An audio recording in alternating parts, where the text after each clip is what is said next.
السلام علیکم ورحمۃ اللہ وبرکاتہ۔ الحمد للہ رب العالمین والصلاة والسلام علی سید الانبیاء والمرسلین، اما بعد فاعوذ باللہ السمیع العلیم من الشیطان الرجیم، بسم اللہ الرحمن الرحیم۔ مجھے وہ جو موضوع دیا گیا ہے غیر اللہ کو پکارنا شرک ہے، اور جن کو پکارا جا رہا ہے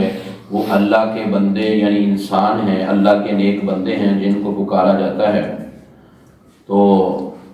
اللہ تعالیٰ فرماتے ہیں ان الذین تدعون من دون اللہ، بے شک جن کو تم پکارتے ہو من دون اللہ، اللہ کے سوا، اللہ کے علاوہ، عباد وہ بندے ہیں، امثالکم تمہارے جیسے۔ یعنی اللہ تعالیٰ کہتے ہیں سورہ الاعراف آیت نمبر 194 میں کہ اے لوگو جن کو تم پکارتے ہو اللہ کے سوا، اللہ کو چھوڑ کر، عباد امثالکم وہ تمہارے جیسے بندے ہیں، فادعوہم پس تم ان کو پکارو، فلیستجیبوا لکم پس ان بندوں کو چاہیے جو قبروں میں پڑے ہوئے ہیں یا بت بنا کے رکھے ہوئے ہیں، ان کو چاہیے کہ وہ تمہاری پکار کو سنیں، تمہاری دعا کو قبول کریں، ان کنتم صادقین اگر تم اپنی بات میں سچے ہو۔ تو بھائیو یہ کتنی بڑی یعنی کہ مثال ہے۔ لوگ کہتے ہیں قرآن مجید میں صرف بتوں کا ذکر ہے، تو یہاں سورۃ الاعراف آیت نمبر 194 میں اللہ فرماتے ہیں کہ جن کو تم اللہ کے علاوہ پکارتے ہو وہ تمہارے جیسے بندے ہیں۔ یعنی جس طرح تم اللہ کے بندے ہو وہ بھی قبروں میں پڑے ہوئے یا بتوں کی شکل میں رکھے ہوئے، ابراہیم علیہ السلام، اسماعیل علیہ السلام کے بت اللہ تعالیٰ کے گھر میں یا دیگر جہاں کہیں بھی، تو یہ تمہارے جیسے بندے ہیں، تم ان کو پکارو تو صحیح، پھر انہیں چاہیے کہ وہ تمہاری پکار کو سنیں اور تمہاری دعا کو قبول کریں، جو کچھ تم مانگتے ہو وہ تمہیں دیں، ان کنتم صادقین اگر تم اپنی باتوں میں سچے ہو۔ پھر اسی طرح فرمایا والذین تدعون من دونہ، اے لوگو جن کو تم پکارتے ہو، جن انسانوں کو، جن بتوں کو، جن اللہ تعالیٰ کے بندوں کو تم پکارتے ہو، من دونہ اس اللہ کے علاوہ، ما یملکون من قطمیر وہ تو اتنا بھی اختیار نہیں رکھتے کہ جتنی کھجور کی گٹلی کے اوپر چھلکا، بریک سا چھلکا ہوتا ہے، وہ اتنا بھی اختیار نہیں رکھتے۔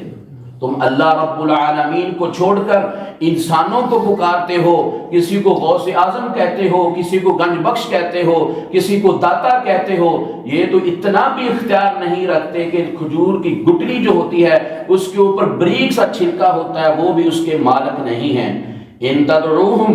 اگر تم ان کو پکارو، لا يسمعوا دعاءکم وہ تمہاری دعا کو نہیں سنیں گے،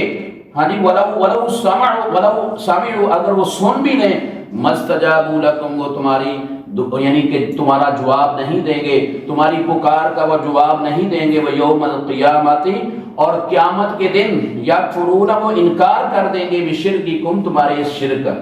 بھائیو غیر اللہ کو پکارنا، اللہ کے بندوں کو پکارنا، قبروں میں پڑے ہوئے جو لوگ ہیں ان کو پکارنا، نیک بندوں کو جن کو ہم سمجھتے ہیں یہ اللہ کے ولی ہیں، یہ شرک ہے۔ ولا ينبئك مثل خبیر اللہ تعالیٰ کہتے ہیں اے نبی صلی اللہ علیہ وسلم آپ کو کوئی خبر نہیں دے گا خبر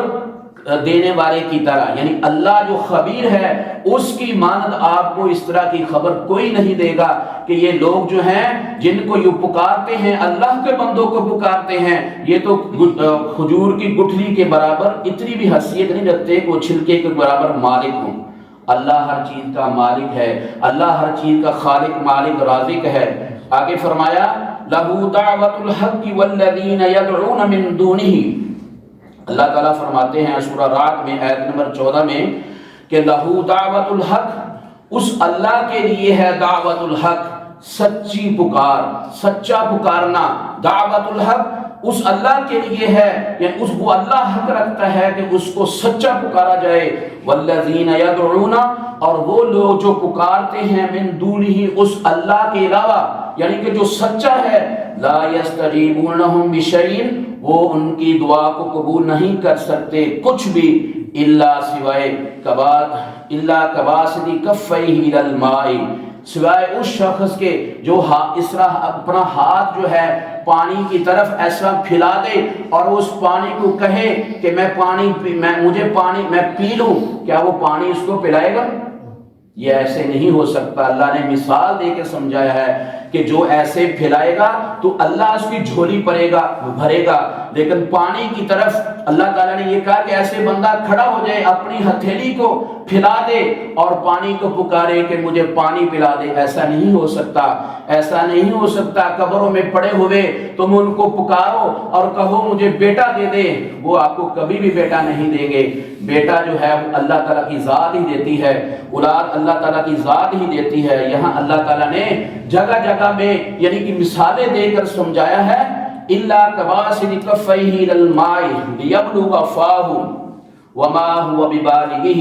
وَمَا دُعَاءُ الْكَافِرِينَ إِلَّا فِي ضَلَالٍ۔ اللہ تعالیٰ کہتے ہیں کافروں کی، مشرکوں کی یہ جو پکار ہے، پکارنا ہے غیر اللہ کو، إِلَّا فِي ضَلَالٍ، یہ صرف اور صرف رسوا کن چیز ہے، یہ گمراہ ہے، یہ گمراہی ہے۔ پھر آگے اللہ تعالیٰ نے فرمایا وَمَنْ أَضَلُّ مِمَّنْ يَدْعُو مِن دُونِ اللَّهِ، اور اس سے بڑا رسوا کن کون ہو سکتا ہے، کون گمراہ ہو سکتا ہے کہ جو پکارتا ہے من دون اللہ، اللہ کو چھوڑ کر، کون ہو سکتا ہے؟ من، اس شخص کو، من جو ہے شخص کے لیے آتا ہے، اللہ کے بندوں کے لیے آتا ہے، چیزوں کے لیے نہیں آتا، بتوں کے لیے نہیں آتا۔ اللہ تعالیٰ کہتے ہیں وہ سب سے بڑا بدبخت یعنی رسوا کن یعنی کہ اذلو ہے، یعنی اللہ نے سپرلیٹو ڈگری استعمال کی یہاں سورۃ الاحقاف میں آیت نمبر 5 میں، ومن اذلو، اور اس سے بڑھ کر یعنی کہ کون گمراہ ہو سکتا ہے زیادہ، ممن یدعو، جو پکارتا ہے من دون اللہ، اللہ کے علاوہ، من، ان لوگوں کو، ان اللہ کے نیک ہستیوں کو، ان اللہ کے ولیوں کو، ان اللہ کے نبیوں کو، لا یستجیبون، وہ تو اس کی پکار کو سنتے ہی نہیں ہیں، سنیں گے نہیں، الی یوم القیامہ، قیامت تک ان کو پکارتے رہیں، وہ قیامت تک ان کی دعا کو قبول نہیں کریں گے بھائیو۔ وَهُمْ عَنْ دُعَائِهِمْ غَافِلُونَ، اور وہ ان کی دعا سے غافل ہیں، یعنی کہ وہ غافل ہیں، ان کو پتہ نہیں ہے کہ ہمیں پکارا جا رہا ہے کہ نہیں پکارا جا رہا۔ وہ قبروں میں پڑے ہوئے یا بتوں کی شکل میں وہ انسان کھڑے کیے ہوئے، وہ نہیں، آپ کی دعا سے غافل ہیں بھائیو، وہ قیامت تک آپ کو جواب نہیں دے سکیں گے۔ اللہ تعالیٰ نے واضح آیات میں فرمایا کہ یہ لوگ جو ہیں تمہارے جیسے بندے ہیں، جن کو تم پکارتے ہو، یہ تمہارے جیسے عباد امثالکم، تمہارے جیسے بندے ہیں جن کو تم اللہ کے علاوہ یعنی کہ پکارتے ہو۔ اور اسی طرح اللہ تعالیٰ نے فرمایا وَيَوْمَ يُنَادِيهِمْ فَيَقُولُ، سورۃ القصص میں آیت نمبر 62 اور 63 میں اللہ تعالیٰ فرماتے ہیں کہ جس دن ینادیہم، اللہ تعالیٰ ان کو پکارے گا، کن کو پکارے گا؟ جن کو پکارا جاتا تھا ان کو کہے گا، کن کو؟ اللہ کے ولیوں کو، اللہ کے بندوں کو، اللہ کے نبیوں کو، اللہ کے نیک بندوں کو کہے گا۔ وَيَوْمَ يُنَادِيهِمْ، اور قیامت والے دن اللہ ان کو پکارے گا، کہے گا، فَيَقُولُ، کہے گا، أَيْنَ شُرَكَائِي، کہاں ہیں میرے شریک جو شریک کرتے تھے اللہ کے ساتھ، الَّذِينَ كُنْتُمْ تَزْعُمُونَ، جن کے بارے میں تم بڑا گھمنڈ کرتے تھے، بڑا زوم کرتے تھے کہ یہ ہماری دعا سنتے ہیں۔ اللہ تعالیٰ کہیں کہاں ہیں تمہارے شریک؟ قَالَ الَّذِينَ حَقَّ عَلَيْهِمْ، کہیں گے وہ لوگ جن پر اللہ تعالیٰ کی بات حق ہو گئی، ثابت ہو گئی کہ یہ گمراہ ہیں، یہ جہنمی ہیں، یہ جن کو پکارا جاتا تھا، ہاں جی، ربنا ہؤلاء الذین، وہ کہیں گے اے ہمارے رب، بت نہیں کہیں گے بھائیو، انسان کہیں گے جن کو پکارا جاتا تھا، ربنا، اے ہمارے رب، ہؤلاء الذین اغوینا، اے ہمارے رب، یہ وہ لوگ ہیں جن کو ہم نے گمراہ کر دیا تھا، یہ ہمیں پکارتے تھے، ہم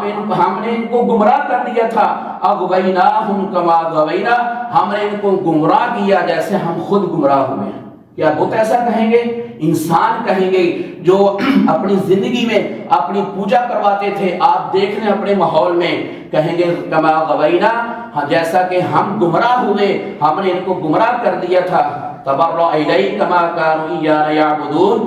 اللہ تعالیٰ فرماتے ہیں کہ وہ کہیں گے اے اللہ کی ذات، ہم تیرے سامنے ان لوگوں سے، یہ جو ہمارے مرید تھے جو ہم کو پکارا کرتے تھے، ہمیں رب بنایا ہوا تھا، آج تیرے دربار میں ہم ان سے بری ہوتے ہیں، آج ان سے بری ہوتے ہیں، ایانا یعبدون، جو ہماری پوجا کرتے تھے، ہماری عبادت کرتے تھے۔ بھائیو ٹائم جو ہے لمبا ہو گیا، کافی آیتیں ہیں، صرف ایک حدیث بیان کر کے میں ختم کرتا ہوں جو اس کی تشریح ہے، صحیح سمجھ لانے کی انشاءاللہ تعالی۔ اللہ کے قرآن کی جو صحیح تشریح ہے وہ اللہ کے نبی کی حدیث ہے۔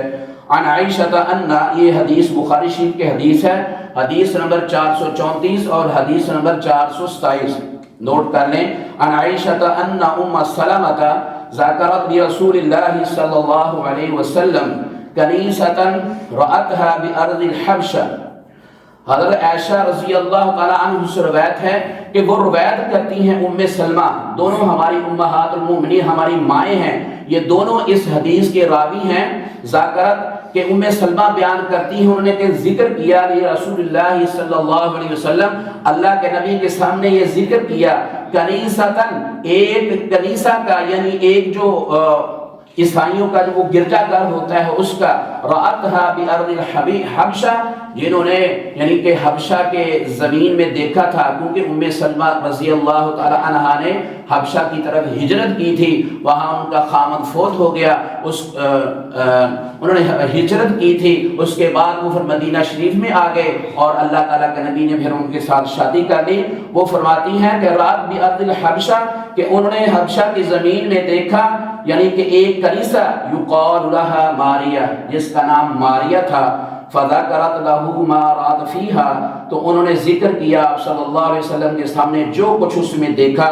من الصور، یعنی تصویریں، بت وغیرہ۔ فقال رسول اللہ صلی اللہ علیہ وسلم، تو آپ صلی اللہ علیہ وسلم نے فرمایا، اولئک قوم، یہ ایسی قوم تھی، یہ ایسے لوگ تھے، اذا مات فیہم العبد الصالح او الرجل الصالح، جب ان کا کوئی نیک بندہ یا نیک آدمی کوئی فوت ہو جاتا، بنوا علی قبرہ مسجدا، تو اس کی قبر پر مسجد بنا لیتے، یعنی کہ سجدہ گاہ والی جگہ بنا لیتے، سجدے کرتے، وصوروا فیہ تلک الصور، اور اس میں جو ہے ان کی تصویریں جو ہیں وہ گھڑ کر وہ اس طرح کی شکل بنا کے تصویریں لگا دیتے یا بت کھڑا کر دیتے اس کی قبر پر۔ اولئک شرار الخلق عند اللہ، آپ صلی اللہ علیہ وسلم فرمایا کہ یہ اللہ کے ہاں سب سے بدترین مخلوق ہیں۔ یہ کیا ہے؟ اللہ آپ صلی اللہ علیہ وسلم نے ان کو دنیا کی سب سے بدترین مخلوق کہا کہ اتنے یہ گندے لوگ ہیں کہ یہ اللہ تعالیٰ کے نیک بندوں کی قبروں پر مسجد بناتے تھے، سجدہ گاہ بناتے تھے۔ تو آپ صلی اللہ علیہ وسلم فرمایا کہ یہ دنیا کی بدترین، اللہ کے ہاں اللہ کے نزدیک یہ برے لوگ ہیں، یعنی شریر لوگ ہیں۔ اور اسی طرح جب آپ صلی اللہ علیہ وسلم اللہ کے پاس جانے لگے تو کیا فرمایا تھا کہ لعنت ہو ان یہودیوں اور عیسائیوں پر جنہوں نے اپنے انبیاء کی قبروں کو سجدہ گاہ مسجد بنا لیا تھا۔ تو اے اللہ میری قبر کو سجدہ گاہ نہ بنا۔ اللہ تعالیٰ سمجھنے کی توفیق عطا فرمائے، اللہ تعالیٰ ہمیں صحیح اعمال کرنے کی توفیق عطا فرمائے۔ سبحان ربک رب العزت عما یصفون وسلام علی المرسلین والحمد للہ رب العالمین، آمین۔